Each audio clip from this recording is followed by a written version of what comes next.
Ini abang, kalau 2 Korintus 2 ayat 11 itu jelas di situ itu ada kata komanya ya, ada tanda komanya ya. Jadi dikatakan bahwa pada hari ini telah lahir bagimu Kristus, koma Tuhan, koma di kota Daud. Ya, itu nggak nyambung kalau dikatakan bahwa Kristus Tuhan. Ada komanya di situ, maka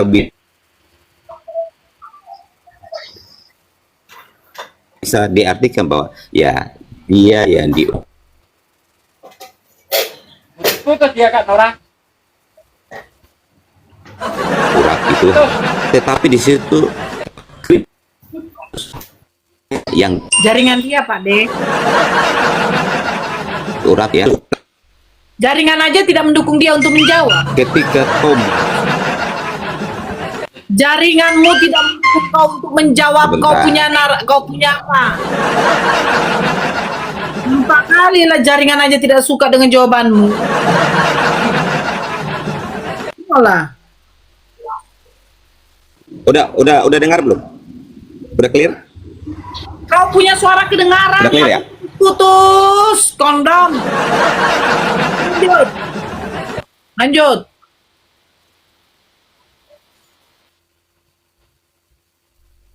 Kan putus-putus. Jaringan aja tidak sudi mendengarkan.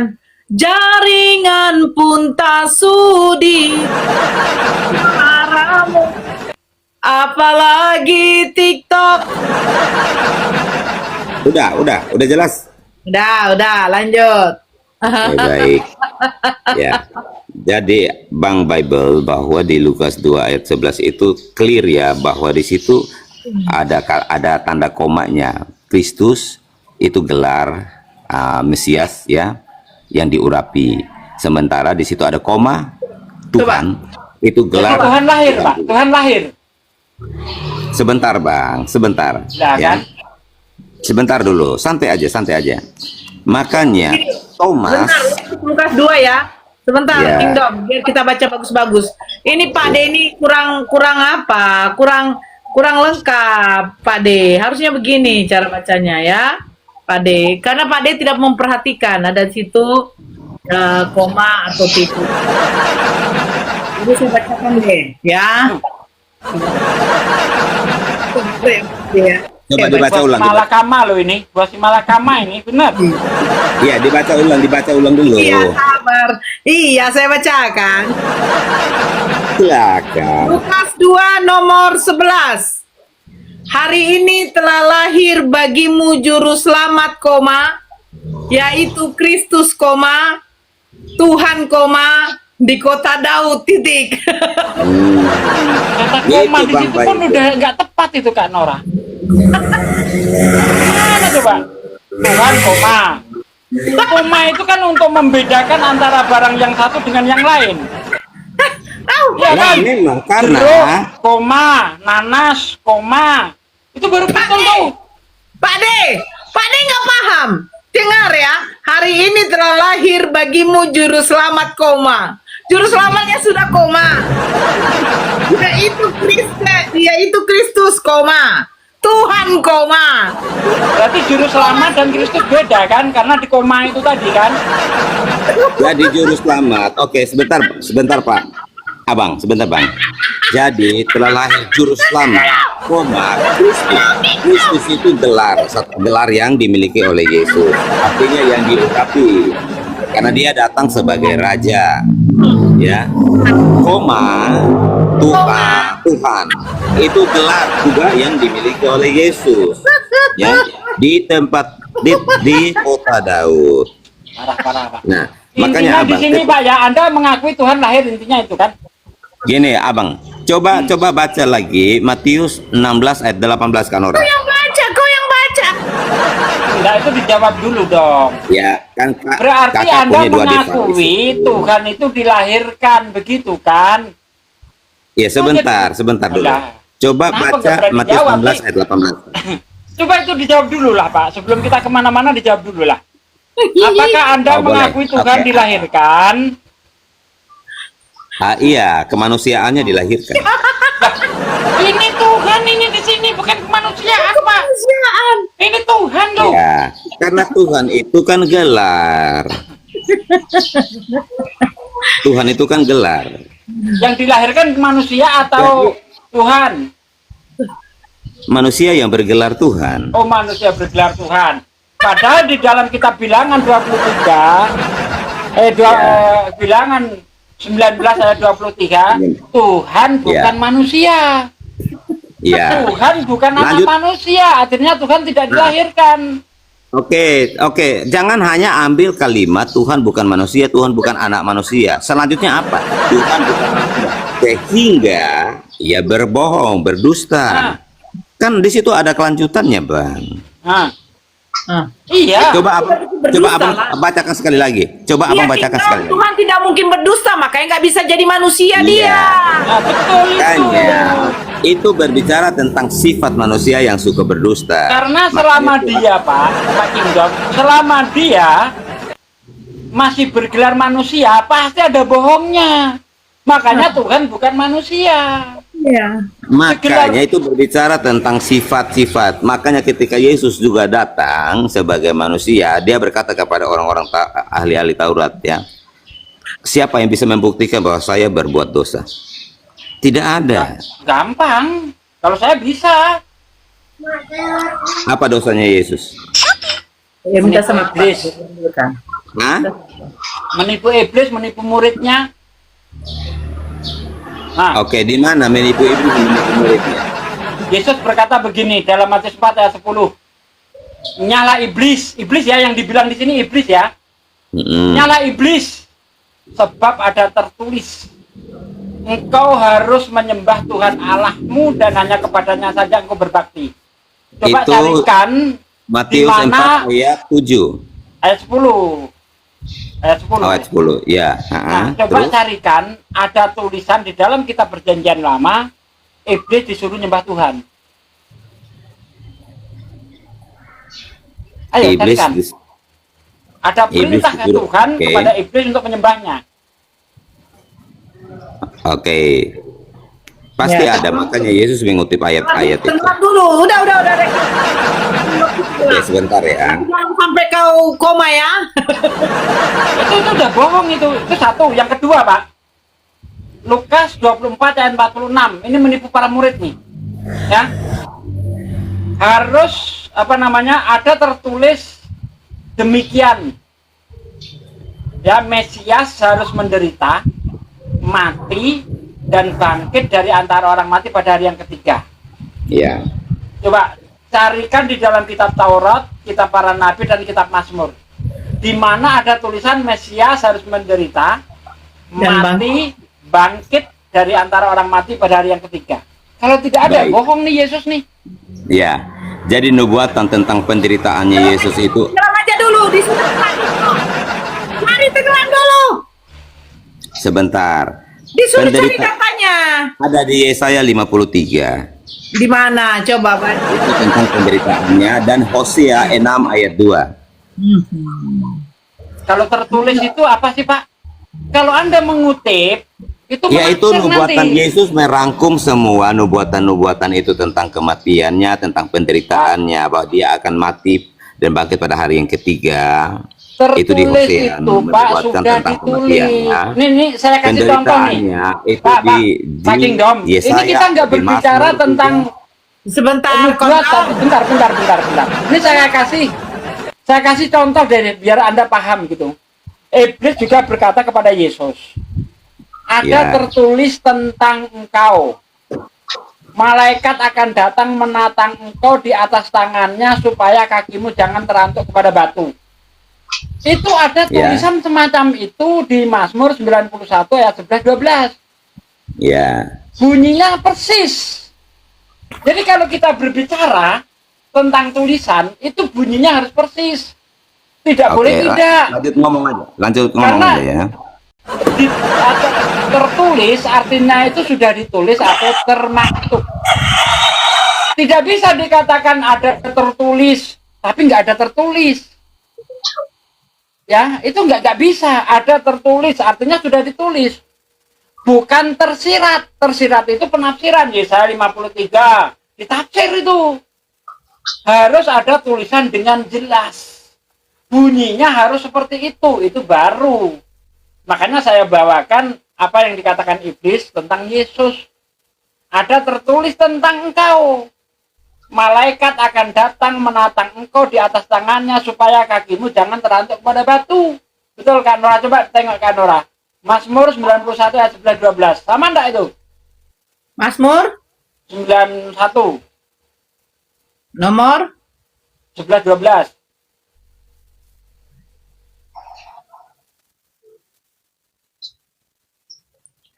Mazmur 91.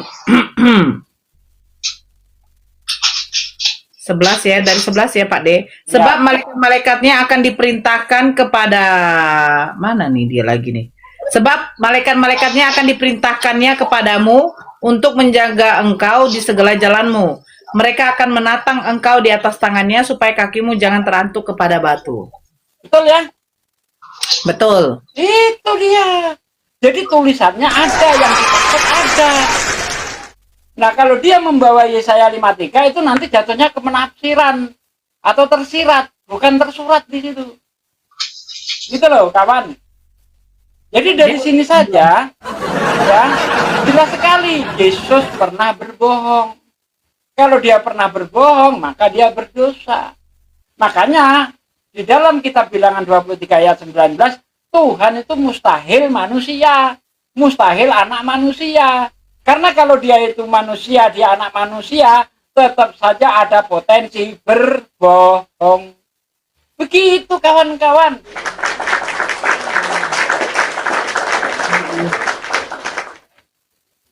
Enam ayat 13 yaitu Yesus mengutip ayat ketika Itu untuk orang Israel itu Pak, bukan untuk iblis itu. iya untuk semua termasuk iblis, termasuk manusia, termasuk Di situ sujud menyembah kepada Allah. Pak, ya, ketika kita itu memaknai suatu kalimat, itu harus kita lihat saat saat kata-kata itu diucapkan. Ya kan? Gini abang ya. Firman Tuhan itu berlaku untuk semua makhluk. Jadi tidak hanya merujuk kepada seorang atau kepada kelompok tertentu atau kepada pribadi tertentu. Tetapi itu firman Tuhan, pencipta alam semesta. Artinya firman Tuhan harus berlaku untuk semua makhluk. Bahkan binatang-binatang pun harus sujud menyembah kepada Tuhan. Makanya Yesus ketika iblis mencobai dia itu ya, dia mengutip hanya kepada Tuhan alam segala engkau harus sujud menyembah. Berlaku secara umum untuk semua makhluk. Masuk enggak sih yang diperintah iblis tapi yang ditunjukkan perintahnya kepada manusia? Kalau di Quran kan jelas begini Pak Kingdom. Kalau di Quran tuh jelas tuh. Wa ma khalaqtul jinna wal insa illa liya'budun. Tidak aku ciptakan jin dan manusia kecuali untuk menyembahku. Ada ayatnya. Ya. Perintah kepada jin ada, kepada manusia ada. Lah ini perintah kepada manusia Anda pakai. Bahkan bunyinya pun tidak sama. Ya, gini Bang. Abang tidak bisa teologisnya Abang itu harus masuk ke teologisnya Kristen, tidak. Membahas Alkitab itu sesuai dengan Kristen, bukan teologisnya Abang. Maka nggak akan nyambung. Jadi perintah itu berlaku untuk semua makhluk, baik itu malaikat baik itu setan, jin dan semua anggota-anggotanya, kroni-kroninya, bahkan makhluk binatang pun semua akan sujud menyembah kepada Tuhan. Makanya firman itu berlaku buat semua. Kita bicarakan adalah tulisannya loh. Ada tertulis iblis disuruh menyembah Tuhan, itu di mana? Yang Anda tunjukkan itu perintah kepada orang Israel, Pak. Ya, perintah Musa kepada orang Israel itu di situ. Bukan perintah kepada iblis. Makanya saya bilang, kalau di Quran tertulis seperti itu, untuk iblis beda, untuk manusia beda, ya enggak apa-apa. Abang tidak bisa menyamakan konsepnya Abang dan harus dipaksakan dengan konsepnya kami, enggak. Karena bagi Tuhan, satu Tuhan, pencipta alam semesta, ketika dia berfirman, itu berlaku untuk semua makhluk, tidak terkecuali siapapun itu dan apapun itu. Makanya ketika iblis mencobai dia, Yesus juga mengutip ayat itu bahwa hanya kepada Tuhan Allahmu sajalah engkau harus sujud menyembah. Jadi bukan hanya berlaku untuk umat Israel saja, semua umat manusia, semua makhluk hidup, bahkan malaikat, jin, teteh bengeknya semua harus sujud menyembah kepadanya. Kalau malaikat ada Pak, memang ya di dalam Bible ada malaikat disuruh malaikat sujud kepada Tuhan ada, tapi kalau iblis nggak ada Pak. Nah Bang, malaikat itu juga aslinya kan iblis. Iblis Kan itu juga. tadi udah saya pagarin dari awal. Yang diperintah iblis, bukan malaikat. Di mana ada Abang, perintah ketika malaikat sudah jadi iblis ini diperintah untuk menyembah Tuhan. Karena gini loh Pak, ketika kita memaknai suatu kata itu kan kita harus melihat pada saat kata itu diucapkan kan. Ya misalnya Abang. saya berkata, bentar. Misalnya saya berkata babi, itu belum tentu saya ngomong seekor babi. Bisa kepada pohon, bisa kepada manusia, bisa kepada apapun. Makanya dilihat konteks. Apa sih yang saya ucapkan itu? Konteksnya seperti apa? Nah, ternyata saya lihat konteks ini, Yesus ini hanya sedang berduaan dengan iblis. Ya. Yesus Ya, ini jadi berduaan dengan iblis di situ. ya baik. Jadi, seharusnya ayat yang dimaksud adalah perintah kepada iblis. Oke. Karena yang diajak ngomong itu adalah iblis. Baik. Baik, Abang. Iblis itu kan gelar yang diberikan kepada malaikat yang memberontak terhadap Tuhan. Jadi iblis itu juga aslinya dia itu kan malaikat yang memberontak terhadap Tuhan. Makanya perintah seperti Abang katakan di dalam Al-Quran diperintahkan untuk sujud. Malaikat juga sujud. Iya, iblis itu juga malaikat gelap, malaikat yang jahat, malaikat yang memberontak terhadap Tuhan. Makanya firman itu berlaku atas dia, atas semua makhluk. Gitu Abang. Jadi iblis itu bukan makhluk yang seperti apa, dia malaikat yang jahat. Makanya dia mendapat gelar iblis karena perbuatan jahatnya dia. Itu gelar iblis, itu gelar yang diberikan kepada malaikat pemberontak. Sama Kalau seperti di Yesus Islam, juga. Yesus Pak, adalah kalau di- Tuhan. Dia Bentar. mendapat gelar Tuhan. Kalau di Islam, malaikat itu tidak pernah jadi iblis.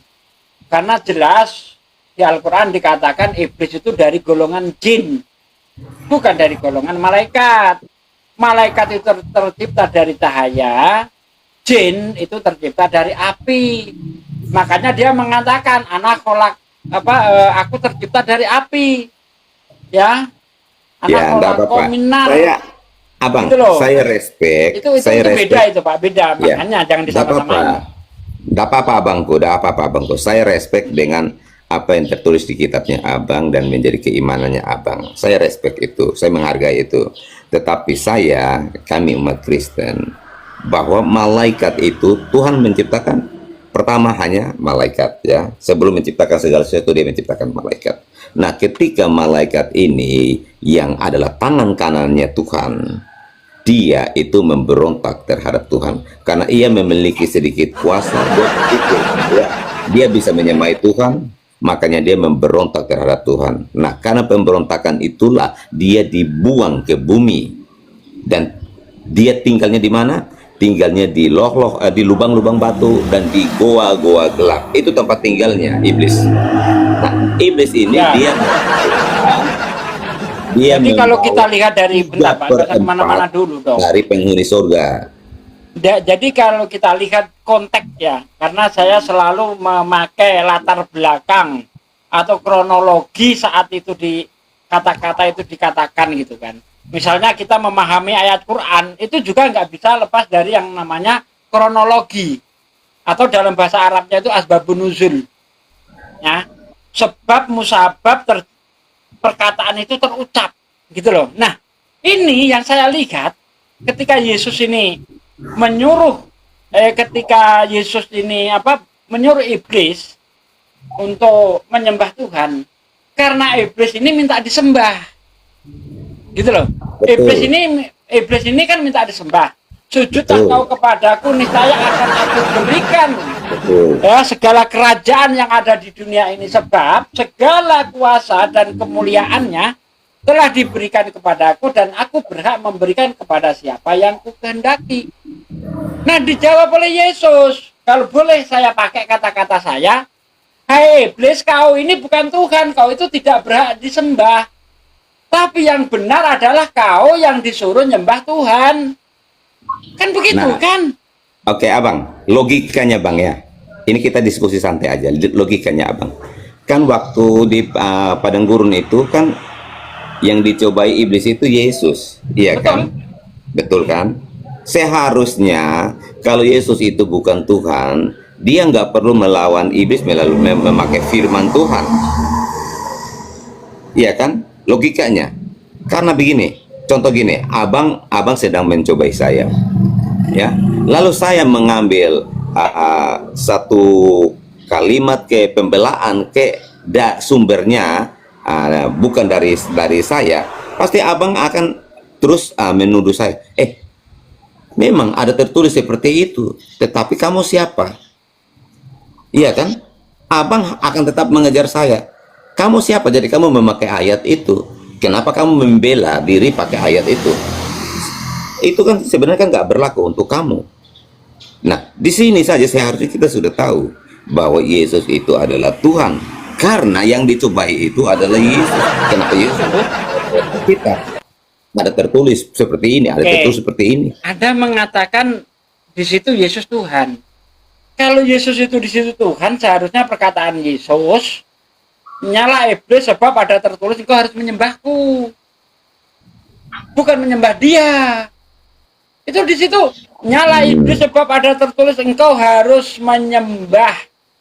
Ya, menyembah Tuhan dan hanya kepadanya saja engkau berbakti. Baik. Seharusnya kalau itu Yesus di situ, Tuhan, seharusnya ku di situ Pak, bukan dia. Nah, satu lagi, kalau di situ Yesus Tuhan, apakah Anda akan mengakui Yesus diotong-otong oleh iblis? Tuhan Anda diotong-otong iblis. Maksudnya? Diotong-otong itu dibawa pindah sono sini. Anda mau mengakui itu? Tuhan Anda diotong-otong iblis. Jadi gini Bang, gini. Jadi begini. Yesus itu datang dalam kemanusiaan. Ya, dia datang dalam kemanusiaan. Walaupun dia bergelar Tuhan. Filipi 6, coba baca Filipi 6 ayat 2. Ini kita selesaikan dulu, Pak. Filipi 2 ayat 6. Filipi 2 ayat 6. Anda seharusnya iya gitu loh, Tuhan saya diotong-otong iblis, iya gitu, ngapa rupanya? Harus muter-muter.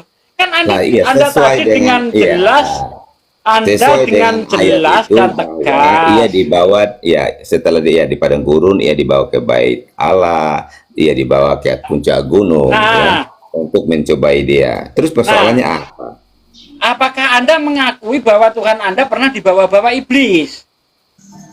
Iya dibawa untuk dicobai. Oh ya udah kalau gitu dia mengakui Tuhannya dibawa-bawa iblis. Selesai toh? Selesai.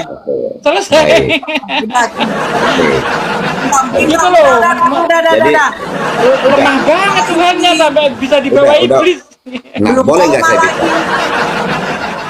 Kingdom, sebentar udah Kingdom. Kau jelaskan apapun. Tuhan kamu dibawa iblis. Tuhan kamu juga pernah koma lagi. Koma. Oke, udah. Kristus koma, Tuhan koma. Ya, saya bisa maklumi abang, ya, Nora sama abang, teman-teman tidak memahami juga, enggak masalah. Iblis pula Mananya Tuhan menciptakan malaikat itu membangkang disebut iblis di dalam Bible kau, Lucifer. Nah, ternyata iblis pula bopong Tuhan. Udah. Iblis mencobai Tuhan, cobalah. Iblis mencobai Tuhan. Baik. Jadi. Ada lagi. Sudah, nggak ada lagi. Baik. 1 menit. Karena kita sudah mau zuhur, Pak D. Ini mau zuhur, Kingdom. Ya, sedikitlah kau, cepat ngomong. Ya, 1 menit.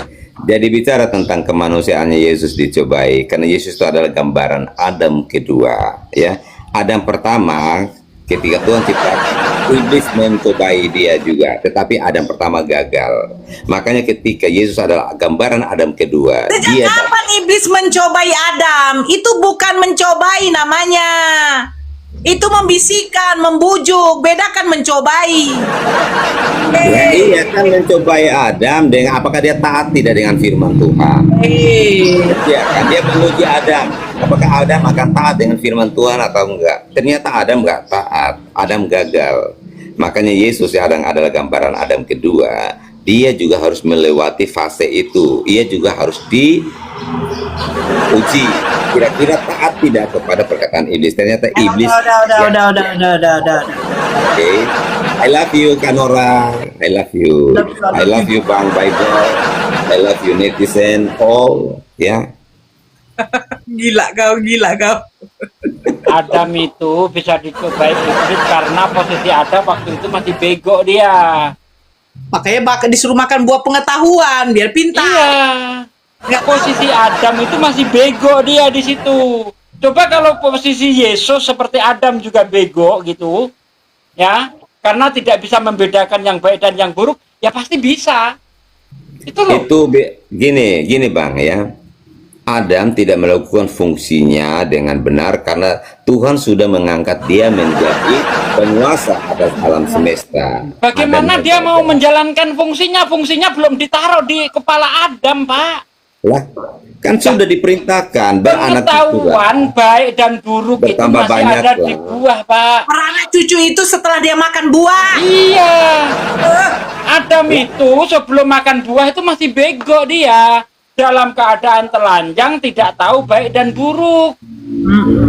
Kan gitu. Wajar kalau orang yang kondisinya seperti itu melakukan pelanggaran. Wajar. Namanya juga belum bisa mengerti baik dan buruk. No, bukan poinnya di situ.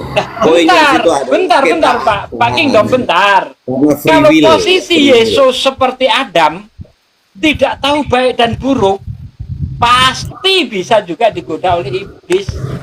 Itu dia. Nah, contohnya gini, Bang. Contoh Kingdom yang dimakan Adam ini buah apa? Ya tidak tertulis buah apa. Ya di dalam Bible kau buah apa? Nggak ada disebutkan buah apa. Hanya disebutkan Buah yang baik berisi dan pengetahuan baik dan jahat, Pak Kingdom. tapi kita nggak tahu jenis buahnya itu apa. Nggak Bukan tertulis. jenisnya. Apakah itu buah Iya, jeruk? tapi buah apa? Buah Buah apa salak? ini? Buah apa ditulis di situ? Nggak ada tertulis nama buahnya. Hanya disebut pengetahuan yang baik dan jahat. Udah selesai. Jadi, Berisi apa? Pengetahuan kan?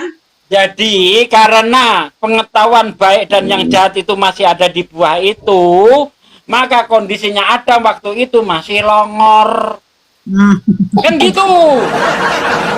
Ya iyalah.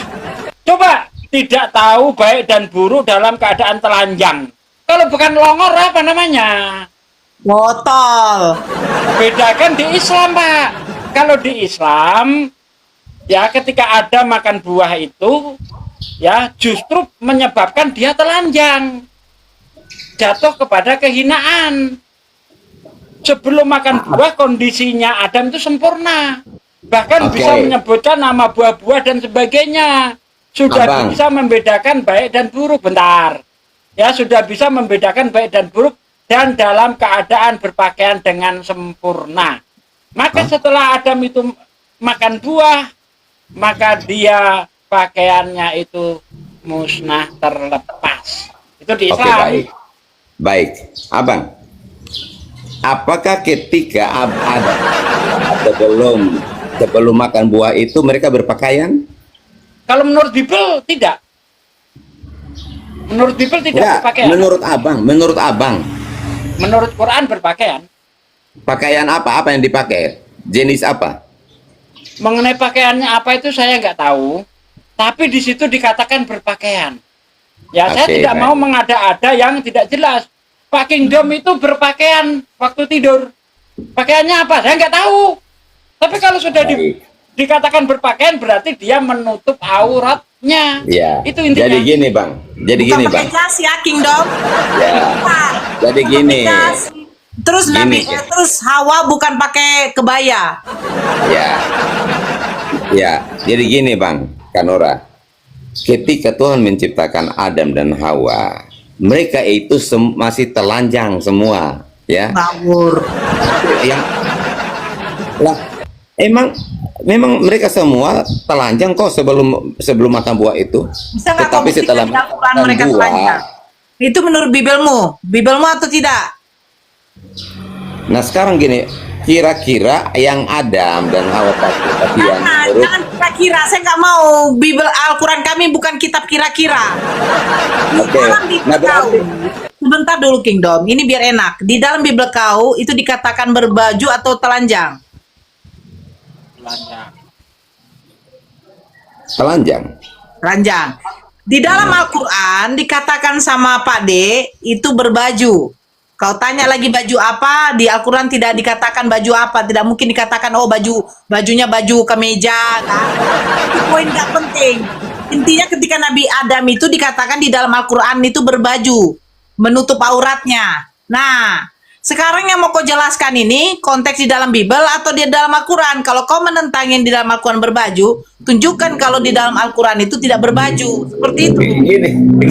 Gini kan orang. Karena ketika kan orang menjelaskan berbaju, saya lagi mikir penjahitnya siapa ya? Eh, Kalau Tuhan, Pak, Bibel bentar, kau bentar, bentar, pakai dari apa lo? Dari bentar, daun. bentar, Kak Nora. Apa susahnya bagi Tuhan membuat baju?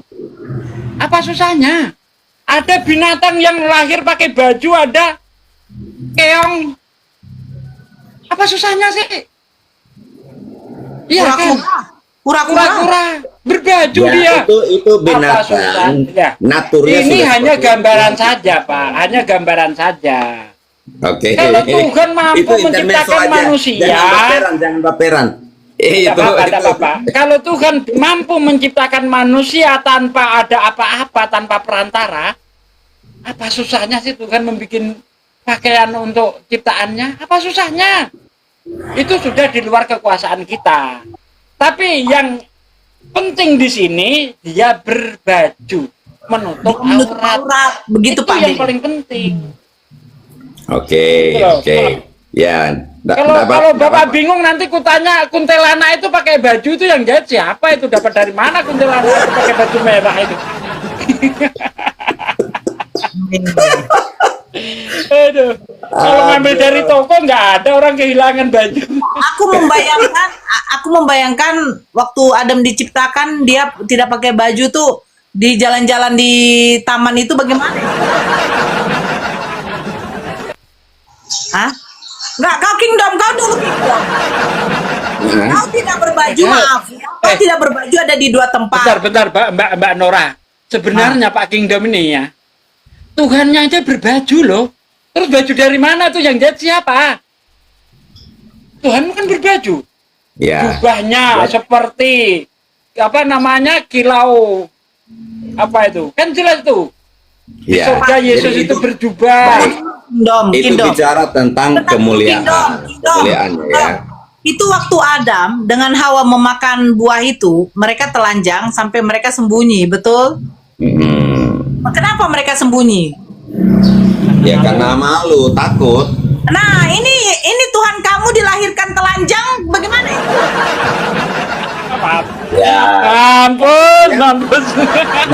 Namanya manusia baru lahir dari keluar dari rahim pasti nggak berpakaian, ya kan? Bahaya itu kalau. Oke. Yesus ini waktu dilahirkan sudah Tuhan atau belum? Sudah, kata dia tadi sudah Tuhan dia. Sudah. Lukas 2 ayat Tuhan 16. dilahirkan yang melihat